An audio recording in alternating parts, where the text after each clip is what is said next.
Ja, ferietiden nærmer sig jo, og det er jo dejligt med noget sol og varme, men man kan jo godt risikere at have lejet et sommerhus, og det så regner hver dag, og så kan det jo være svært måske at få tiden til at gå med noget, der er godt og rigtigt for børnene. Jeg har skrevet en bog om sansebørn og sansetrolde, og den indeholder i sig selv en hel masse lege, hvor sansetrollene kommer og besøger Mugge, som er drengen, der ikke rigtig kan komme i gang og ikke har så meget lyst og energi, så han skal motiveres til at komme i gang. Og så skrev jeg, da jeg havde skrevet den bog, så begyndte folk at sige, nu har vi leget alle de lege, vi vil gerne have nogle flere på bordet. Og så lavede jeg de her sansekort. Der er 54 kort med 6 lege på hver kort. Og så kan man jo trække et kort og så lave nogle af de lege, der står. Når man har leget dem, så får man en grøn farve, hvis man er et lille barn. Hvis man er et lidt større barn, så får man et bogstav, der står der. Når så man er færdig med at spille, så skal barnet med farverne sætte sig ned og tegne en tegning.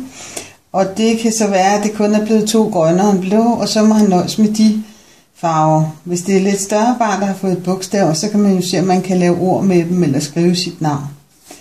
Men jeg kan prøve at tage et kort her. Og det handler om katteleje 2 og 2. Der står for eksempel, gå og løb som katte, skiftevis kælende og arige katte. Lad de andre af dit bløde katteskin. Og 3'eren, vis hvordan katten spinder og vasker sig.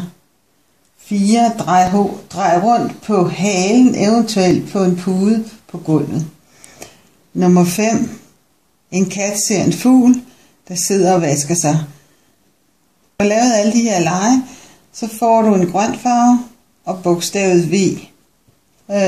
Gå rundt på forskellige underlag med bare fødder. Gå rundt uden at kigge ned og fortæl, hvad du står på, for eksempel om det er fliser, trægulv, tæppe, skin, eller hvad man nu har lagt på gulvet. Gå og kravl rundt på en forhindringsbane. Stik fødderne ned i en fodpose med blødt indhold og mærk, hvad det er med fødderne.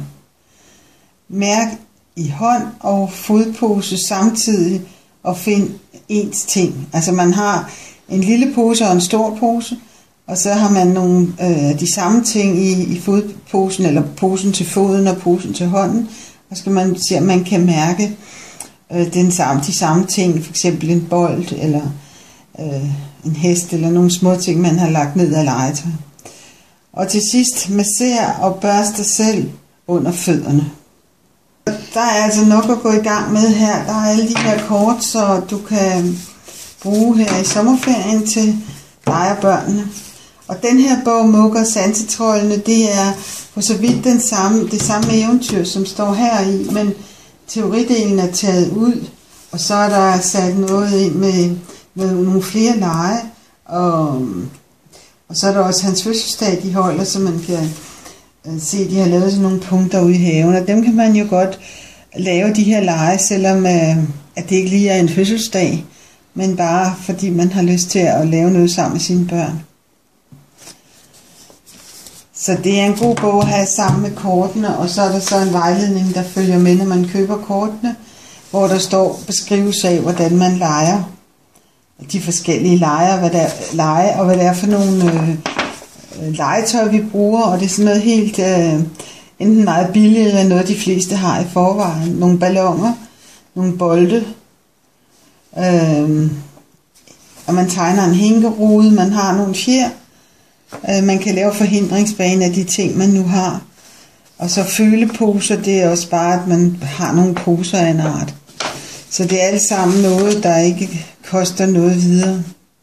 Og så er der rigtig mange lege, man kan lave med et legelagen, altså et fuldstændig almindeligt lagen, men med lige sider. Så det meste, det er sandsynligt noget, I har, og ellers er det i hvert fald meget billigt at anskaffe. Så rigtig god fornøjelse.